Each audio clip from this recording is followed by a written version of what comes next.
PMRE? And it is also an off-choice case, so you're going to have to give me a second. Excellent. You do not.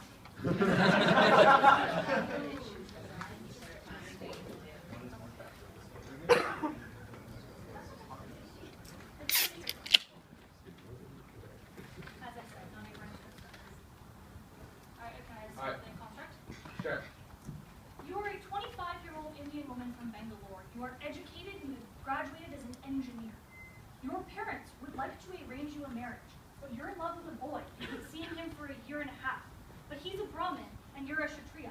They do not support the relationship and will not support the marriage. Do you take the love match or do you take the arranged marriage? Sorry, what are you? You are the woman. You are the No, the cast. Sorry, he is a Brahmin, you are a Kshatriya. So roughly equal status, right?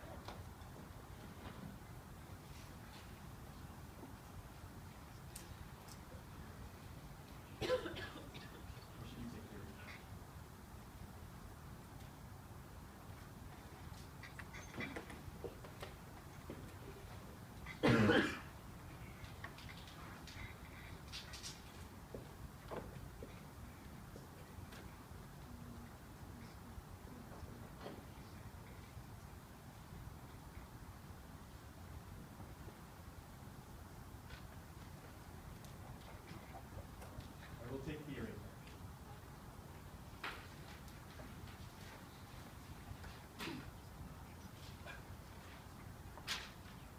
Whenever you're ready. Mr. Speaker, Veenu and Aislin made the terrible choice of not choosing love. We believe in you as an educated 25-year-old to be able to make rational decisions on your own behalf of what will be best for you in your future, your children in the future, and your happiness as an individual living in an emerging economy, in an area where you can succeed without the support of your parents. All right. My first point is about better information about your partner, about better criteria for picking a partner, and third, about new opportunities that are actually opened up to you as a result of rejecting this arranged marriage.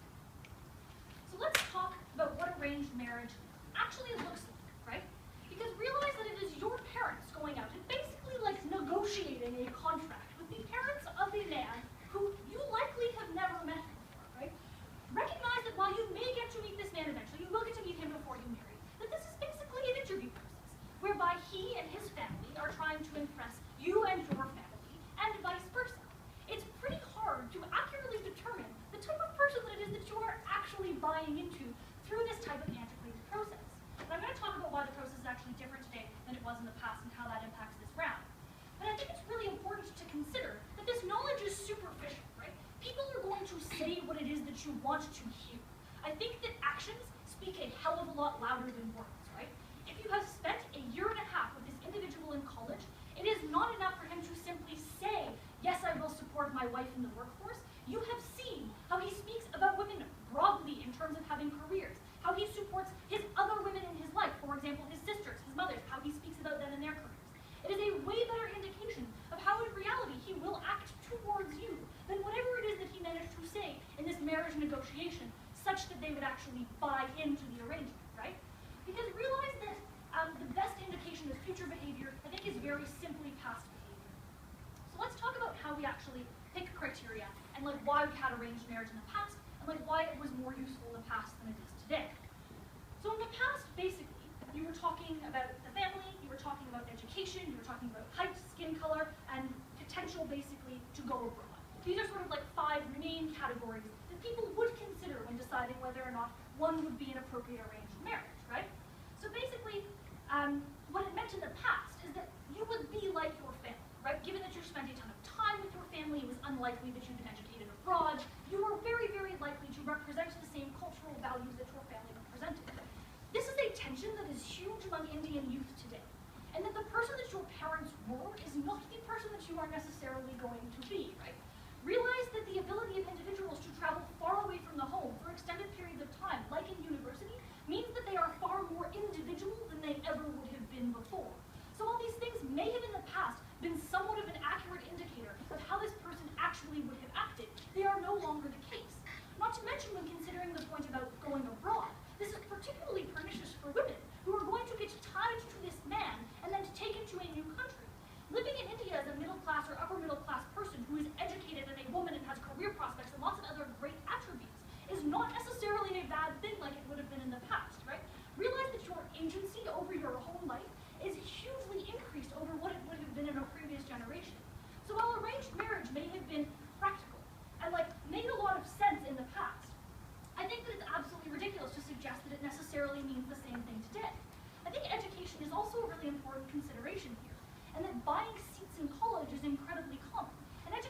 used to be considered sort of an indicator of hard work and potential for success.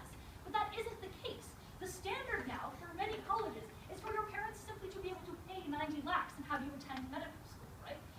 Realize that while yes, this means that their parents have a certain amount of affluence, that them having this sort of like checklist of criteria does not necessarily indicate that this is the person that is going to pop out the other side, right? I think we've given you a lot of reasons to believe that the individual that they are creating with this list is not the individual that is actually going to exist in the modern context.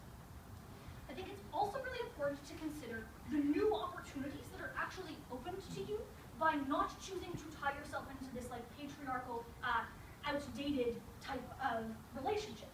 Because realize that there is a certain amount of agency in terms of choosing your marriage, right? There's a certain amount of buy-in, because I picked you to be my partner in life, right? I presumably want to be with you, and I think that I can make it work, right? I think that this belief and this hope and this agency and selection really does matter in your ability to work through things, right? Because you can't simply blame it on someone else picked this for me. You actively sought out and sacrificed for the decision that you are going to make. This means that you are really bought in to what this marriage actually looks like, right? You are choosing your own fate.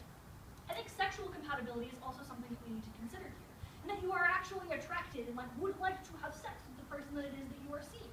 I think it's important that you share some type of chemistry, given that you presumably want to have a long and happy life, right? You are no longer a woman that's going to be dependent on your man and needing him in every aspect of life to support you, right? You are an independent individual who has the right to exercise your own sexual autonomy. This is a really important consideration when the prime motivators for the past and for buying into this patriarchal institution are simply looking at economic means and a many of these considerations that are different, right? Realize that your own autonomy as an independent woman should be exercised in these types of cases. Also realize that there are similar interests at stake here, right? And there's love, right? You actually want to be touched by the person that it is that you are going to be forced to spend the rest of your life with. I don't think I can underplay in a modern context where you are no longer financially reliant on this man how important that actually is, right? I think there's also an important consideration here in terms of freedom to craft your own future, that you aren't beholden to this patriarchal structure, and you aren't beholden to the family of your husband, which you otherwise would be if you bought into this arranged marriage. Okay. We believe in love. We believe in your ability to choose. We believe you're an educated woman deserving of sexual autonomy.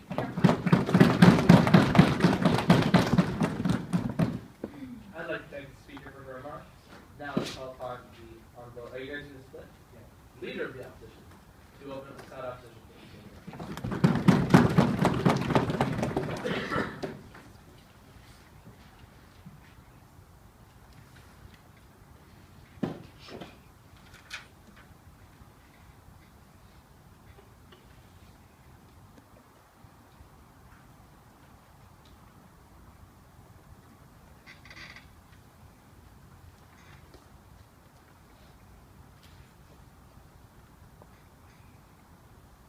Thank you, Madam Speaker. I want to talk to you about three things. I want to talk to you about why love on either side of the House is going to be a risky decision to make for you. Why we think then that cutting off the support networks you have in this case is not the basis upon which you make this decision. I want to talk to you about how arranged marriage actually works, the kinds of processes you go through in actually picking someone, why it is not literally an interview process with 70 questions you'd ask someone on a first date or something like that. And the other things I'd like to talk about are your obligations to your family before I get into extensive reputation or everything. We've heard from the other side.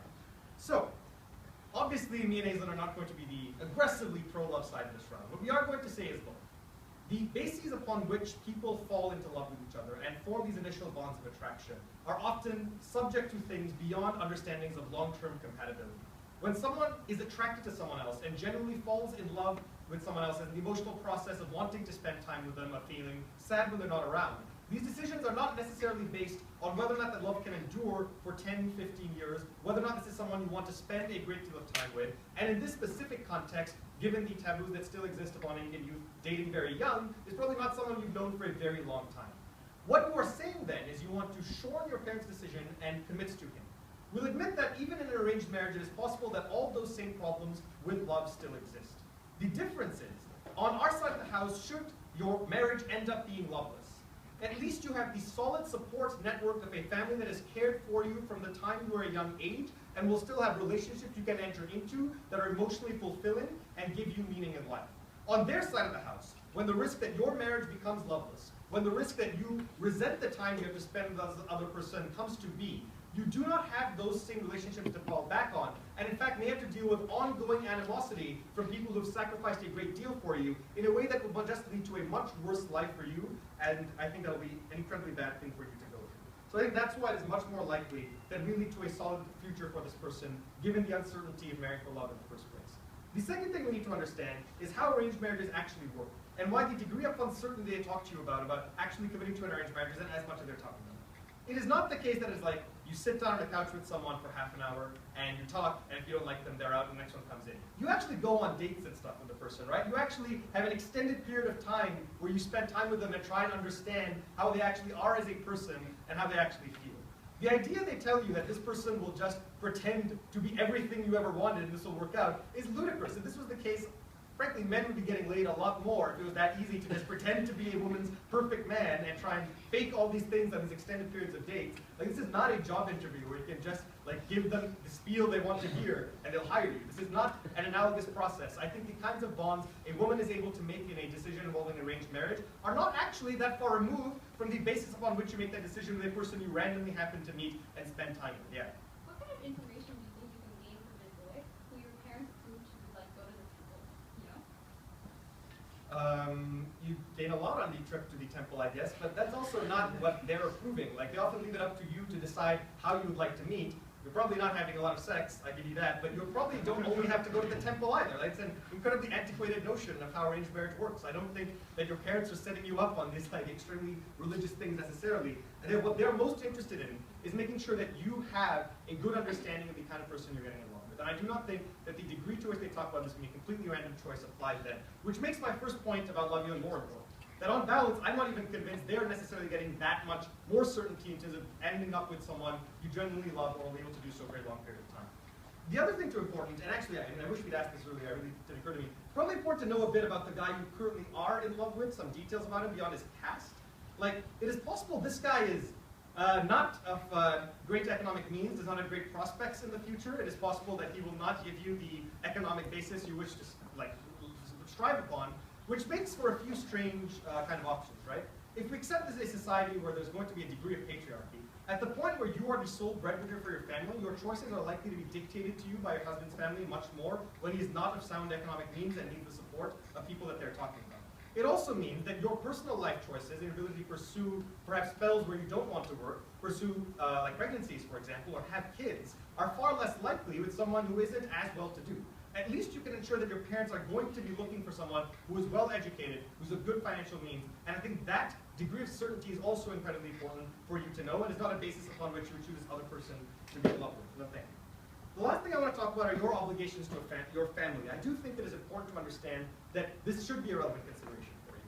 That it's often easy in places like Canada to ignore the fact that your parents do a lot for you, especially in the context of a 25-year-old woman who was lucky enough to receive education and had parents who fully supported her education throughout the time that she was going through that process. Recognizing this is a patriarchal society, it would not have been uncommon for her parents to not have her pursue higher education, to marry her off at a much younger age. It actually gives you a good indication into the types of parents we're talking about, that they would start having this discussion with you at age 25, which is much older than the age in which these discussions typically happen. It means these are parents who are most concerned about your well-being, who are willing to support your life decisions, and as a result have also sacrificed tremendously for you and the choices you hope to make. Not only does this create a degree of moral claim in and of itself, it means the importance to you in 10 or 15 years, when you have to deal with the anger and resentment of your parents, is likely to be massive. When you remember that these are people who likely sacrificed many of their economic goals to make sure you could go to school. The idea that you have repaid their service like this, I think, no thank you, is likely to have massive emotional harms for you as well. What do we hear from the opposition? The first thing we hear is this idea of the interview process. This is not going to be very certain. I think I fully debunked this in Constructive. I don't think there's been an accurate understanding of how it actually works in the real world, about how arranged marriage is, and get to know people do. I think at best it's marginally less certain than the world they give you where you met someone randomly and have gone out with them for a while. The other thing they say is, what are parents concerned about and why this might not be good? Parents might be concerned about getting you someone who's going to go abroad. Firstly, that's no longer necessarily true given the degree to which cities in Bangalore are increasingly becoming global hubs of things like engineering and commerce. It is not the case that most Indian parents now dogmatically want their students to leave, their children to leave, actually the trend we see is an increased push for their children to stay in India, given the improved economic prospects you had, and from a parent's perspective, you get to interact with them on a greater basis, which is greater for your emotional fulfillment as well. So that's not a particular criteria that's as powerful as they tell you. The other thing, that education is not what it used to be, that it could have been the case that the people your parents pick have just paid 90 lakhs for an education degree. You don't know if the guy you're in love with even has an education degree, let alone that if he has one, whether or not he paid for it as well. I think the idea that you can just get degrees and education is a good understanding is not a persuasive claim given the comparative of having to go out with someone whose education credentials you're not sure about. The idea of your autonomy then, I think, will be refuted later on, but I think ultimately the reasons we've given you give you a better support network to fall back on should love not work out for you, and there's a very real chance of not.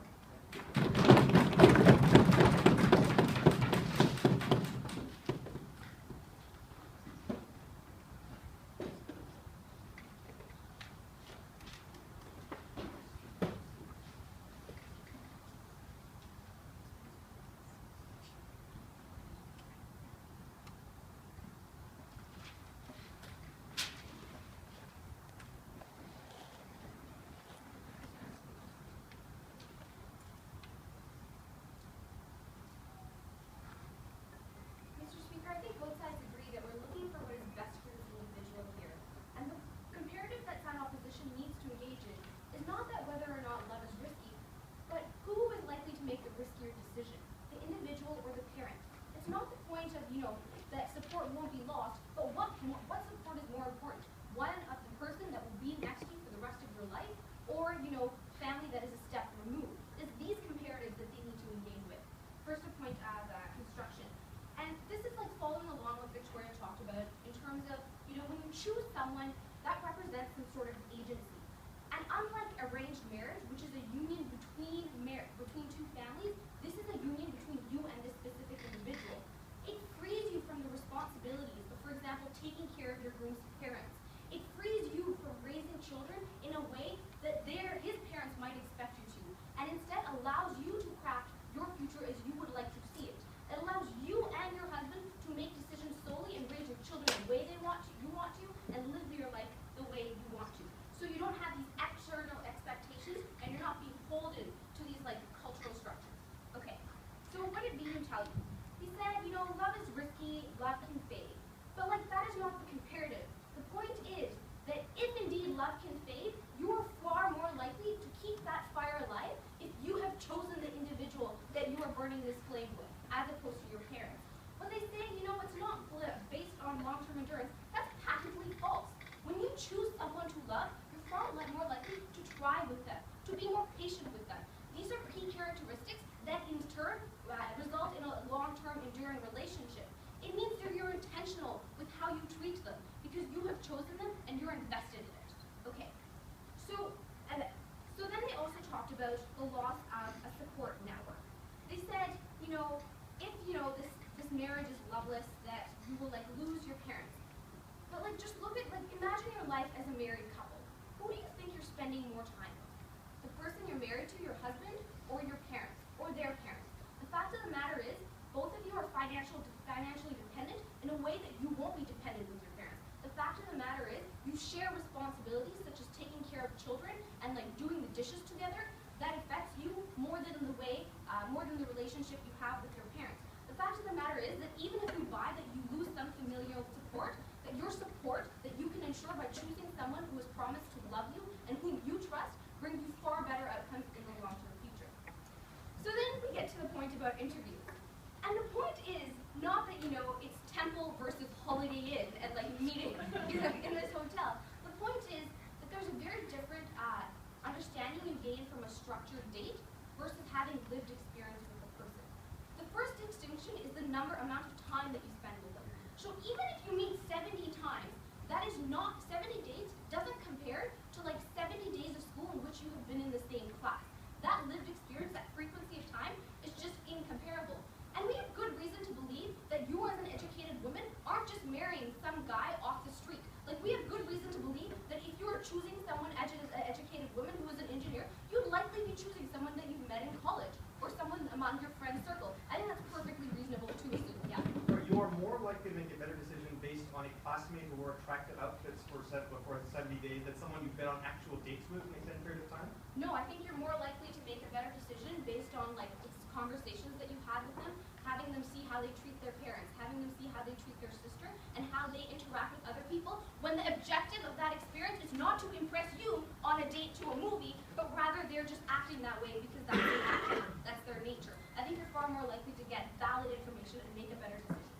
Okay, so that brings me to my next point about like behavior not being biased by dates. Like when you go on a date that your parents have arranged, who's at the end of that date asking you how things are going, right? Like there's just like all sorts of pressures that wouldn't be if you were just basing it on lived experience and friendship. I think at the end of the day, no matter which way you cut it, our side gives more valid information, which allows you as a woman to make a better decision because you know you best. And that's the point they didn't refute, is the fact that the way your parents choose the individual based on their education, their family, may not be what's best for you as an individual. Like you might have in turn a better lifestyle because you know that you want a career, for example, and you would rather sacrifice, the smarts of a guy for a guy who's willing to take care of your kids because you're career oriented. Under our side, not only do you have more information, but you get to apply the criteria to that information that brings better outcomes for you. Okay, so then they say, you have some sort of obligation to your family. And this is the key. Arranged marriage isn't really an obligation to family. It is an antiquated culture. I think at the end of the day, even if you marry someone that you love, you will still try and support your parents when they are sick.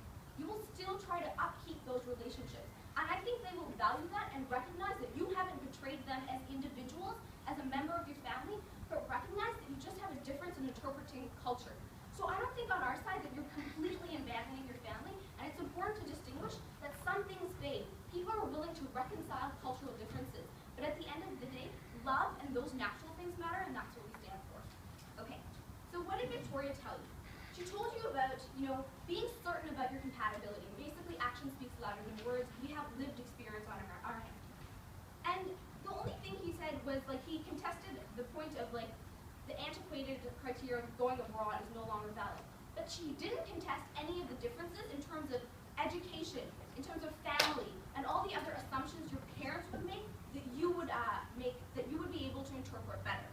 We then told you about our individual criteria, and we heard no sort of contention from that either. I think at the end of the day, Mr. Speaker, the answer is clear. Love can sometimes be risky, and people can make bad decisions, but you're likely to make a better decision on our side, and even if the decision is worse, you're more likely to make it work because you have something invested in it. And it is for all those reasons we are incredibly proud to propose.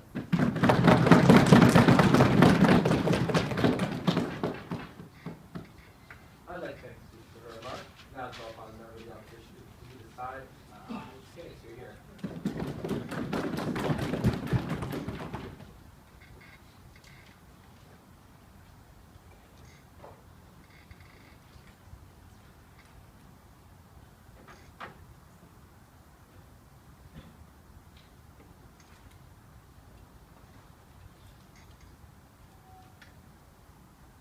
Mr. Speaker, I want to be very clear here. The case that side proposition is proposing is not you should take into account all the things that an arranged marriage would take into account in terms of economics, etc., and then choose to marry those people. Rather, they're following somebody that they love. And Veenu and I would say that often love blinds you from a lot of very important life decisions, one in which you would not be able to make should you follow this person that you love. We think that it probably wouldn't end up working out. Rather, we choose the shared by our support network of the family. I'm going to get into everything that we hear from side government, tell you why a lot of it doesn't stand for a number of reasons, and then deal with what they said in response to me. So first of all, let's deal with this actual process, like what arranged marriage looks like, what kind of meetings you're going to do, and what that ends up looking like for those individuals. What we hear from side government is that it looks like arranged meetings in which you probably aren't going to get to know the person as much as lived experiences. What Veenu and I said was you're probably going to get to know them at least to some important extent. And we're willing to concede that some of the experiences that you have might be different or might be more numerous in existence. We don't actually think that means that you are better equipped to evaluate your long-term commitment to that person. And the reason I would tell you that's true is because oftentimes when you love somebody and you want to be with them forever, you are less likely to ask really difficult questions about what they're willing to do in your particular relationship because you don't want to break up with that individual. So you might not ask whether or not they're willing to stay home with your child, or you might say you'll figure it out later, and that you want to be married and you'll have these discussions when they come up. I think that that's massively harmful for you as an individual in terms of how you structure your life. Because that love is not guaranteed. Rather, love is really difficult to actually make last for a very long time. And if you're not making these kinds of decisions as an economically engaged, educated woman in India, I don't think you can assume that those decisions will be ones that you actually end up agreeing on, or that those are ones you've talked about if you love this person so much, which I think love often ends up doing. No. But furthermore, what I think is that, furthermore, what I would tell you is that actually a lot of the reasons why you get an arranged marriage is because you think you are a long-term compatible relationship. I would doubt that your parents would want to set you up with somebody who doesn't want you to continue to work when they paid a lot for your education. I think that they're probably going to be well invested in actually making sure that you take advantage of that and are the type of girl who is able to actually end up keep working. I think that they probably care a little bit about what you have to say and are able to help you make those decisions. Then they say, look, the criteria based on which you picked a person is irrelevant now and can be better done by an individual. I think a lot of these criteria are probably best for a lot of people to decide marriage is based on. Like, I honestly think that for most people, it is better to decide a marriage based on long-term compatibility of things that you want in your life, rather than a person who you are more sexually attracted to. I just think you get more out of one type of relationship than you do the other. And the things that that might be are, I don't know, having that person's family able to take care of your kids if you both want to work. But now you can't. You have to make the decision between one person going out and working and one person not if you're going to have a child, because you do not have a support network. And support networks, I would tell you, actually dictate a lot in a particular marriage. They actually tell you what you are capable of doing, how much that influences your children, and how much your children are going to have a support network too, right? If you don't have family to support your children either, I think that they're probably going to be isolated from a big group of people who would love them should you have had a different marriage. But furthermore, they say, look, you ought to have agency and decide basically what is important to you, and that that's important. Okay, so I actually think that they've kind of messed up the idea of what kind of choice is. I don't think that it's like a choice of person and you're giving up that choice. Rather, you're weighing the harms and benefits of a particular choice of you. I don't think it's illegitimate for you to decide that your family is so important to you, that you're willing to give up this love based on the fact that you don't know if it's going to last, but you know your family has to always be there for you and will unconditionally love you. And I think that just waving off the fact that you are going to give that up because you have agency and want to pick a particular person is something that I think is wrong. I think you probably ought to have agency in terms of deciding who your family is too, but I also think that you kind of do get more agency than they paint for you within the arranged marriage system, and that I think you can honestly make very good decisions based on economic prospects and childcare basically within that system. Also, go ahead. But the point is, your parents don't last forever, and your brothers and sisters don't have the same obligation to you as a husband that you pick yourself. Okay, so I actually think that family is more tied to you than a husband that you end up picking yourself that estranged from their family in terms of staying with you. Rather, I also think that they're probably more numerous too, right? So I think you probably have more people who care about you. And even if they can prove that the love that a husband you choose is deep, I don't actually think that they can prove that that deep love necessarily translates into something that's going to be better for you in the long term. And at the point at which that's not a risk we're willing to take. Rather, we would want the surefire support of a particular family for you, an educated woman who we think has the capacity to do a lot of good in a country that's developing better rights for women. And basically then what they say is, look, you might not be sexually compatible, and that's going to end up being bad for you. I don't actually think that this is the most important thing, or has to be the most important thing, for anybody to decide a particular spouse. I don't think you need to marry for love. Rather, I think a lot of people end up choosing somebody who they believe is going to be able to support them and is going to be a good person because they know that. They say you're never going to know this because you don't act, they're going to tell you what you want to hear. I think they probably have a vested interest in being with someone they're not going to hate either, right? I think that this is something that ends up working with each of the families in terms of deciding that. Rather, I also think that you might not have the same experiential relationship with that person. You can probably tell if they're just a bad person, period, based on the different things that you end up talking about. And I think that's good. And then what we hear is like, look, you are more likely to be pleasant with a person when you have actually chosen them yourself. And I don't actually think that this ends up being true. Because I think that a lot of times in which you choose somebody for yourself, you are blinded by the fact that you love them so much and don't ever want to give them up. And I actually don't think that you are necessarily capable of making that decision in terms of the long term. Because both sides have come together and said they want the best thing for this person's long-term future. They want you to feel like you have made the right choice, and they want you to feel as though you have a fulfilling life. And I think that the mechanism in which they provide you, which is putting your faith in somebody that you have loved when you're 25, whereas we give you somebody who is going to be economically and socially and culturally compatible with you, is a much more surefire way to ensure that you are going to have a life that could be devoid of love, but one that is full of support and one that is full of people that ends up actually loving you. Veenu and I stand on a couple bases. We say, look, when you fall in love, it is not based on long-term compatibility. But long-term compatibility is something that, if you have to choose between the two, would be particularly important. Furthermore, we told you that this choice, that the arranged marriage is something that is ultimately good for you in terms of deciding between your parents and somebody else. We say, look, this guy is actually probably going to be very good for you in terms of the fact that you have parents that have actually paid for your education and actually wanted you to be somebody that probably has the best interests at heart. It's on that basis that we get to.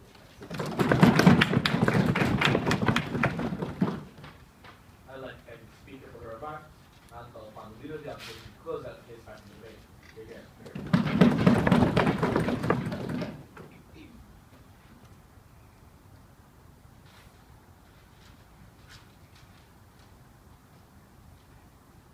Thank you, Mr. Speaker. I want to talk about three things. Who makes the better initial decision? What if that decision goes wrong? The life you live after.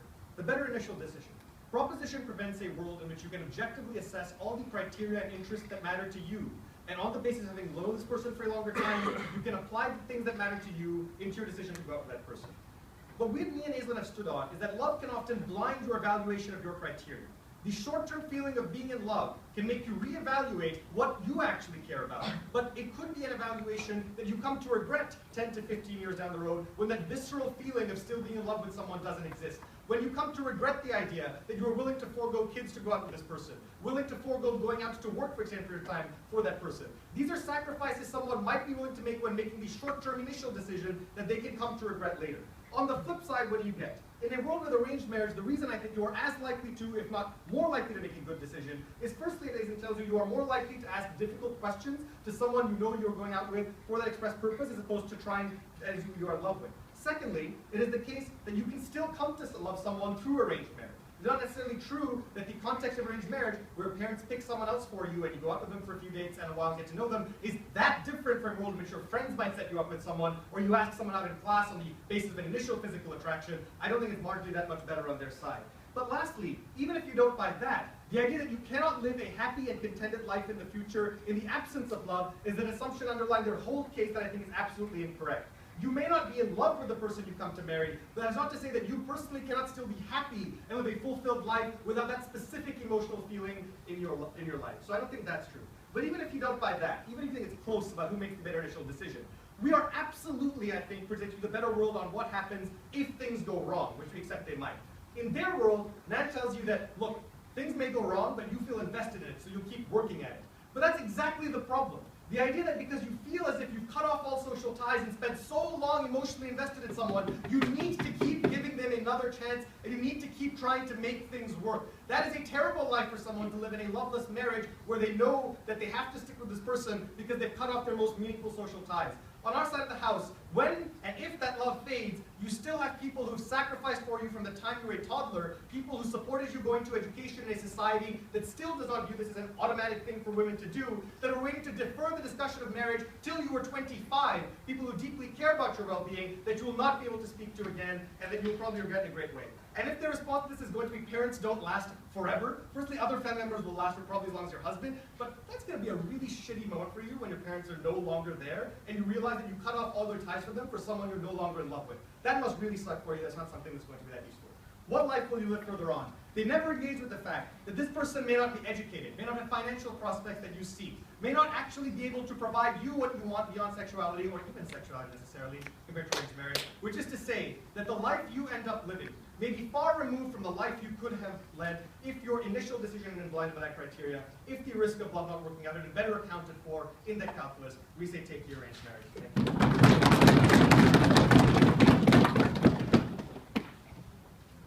I'd like to thank the speaker for his remarks. Now we call upon the Prime Minister to close out her half of this debate.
she is opting into this man, right? I think that that's probably more likely to be the person that we're talking about. Two things: amount of agency and family support. So realize that while Veenu and Aislin are correct in saying you will get to spend some amount of time with this individual, the amount is drastically decreased. The pressures on that time are drastically increased. These are considerations they refused to engage with, right? Because when you come home and mommy and daddy asked how your date was, you are going to be trying to please them, because that is the point of buying into this arranged marriage in the first place. Also realize that there are acceptable reasons to reject an arranged marriage and unacceptable ones. Like, for example, being very unattracted to her husband, finding him very not funny, finding him very not cuddly, finding him very not talkative.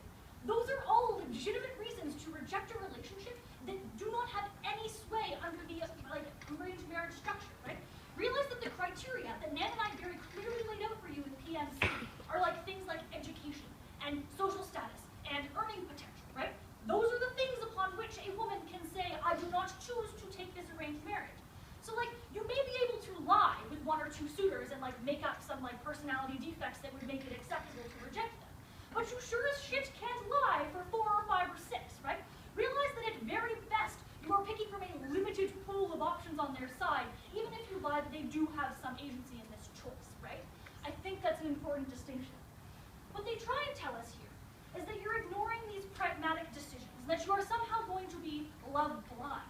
I've already explained to you why this actor is likely fairly reasonable, and I also think given that you are giving up your family, it's probably pretty likely that you are going to have thought through the consequences of your decision living this life with this man as an outsider from your parents, right? I think that you are likely to act in a responsible manner and have these very challenging conversations when there is a high opportunity cost on the table and you're a smart lady. I think that it's also very important to consider what they tell us about parents wanting to see you working. And while this may very well be the case for your parents, it is not necessarily the case for his parents, and it is certainly not necessarily the case for him. By buying into this paradigm of somebody else controlling these very important structures in your life, you are buying into many more pools of incentives. And while your parents' incentives may align with your own, that is by no means a guarantee that his parents and his incentives do in fact align with yours. Education is something that is wanted for status as much as it is wanted for actual practical reasons in India. Realize that they may well want an educated woman and may well fudge the amount that they would like her to work, right? Because when you are trying to make a negotiation in a contract, it is exactly that. It's a negotiation in a contract, and you're trying to get the other people to buy into your terms. Therefore, sometimes you concede some to get others. I think that you as this independent woman have the actual ability to be the best arbiter in this case. I think they also just woefully ignore all of our analysis about the really important information of seeing someone in a scenario that is not highly structured, that is not under the purview of your parents. Because I think to suggest that this doesn't give you some type of deeper understanding of the person that you are actually marrying is just a flat-out lie.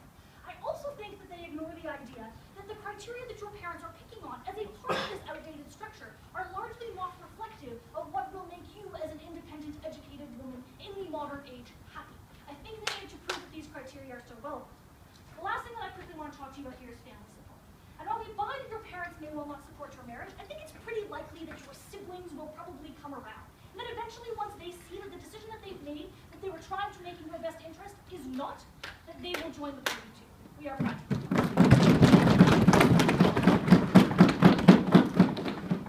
Thank you, Speaker, and all the speakers for that speech. The speeches in this round, please cross the floor. You guys can stay here. If you're going to go find the room, oh, so good. We'll be back in a few minutes.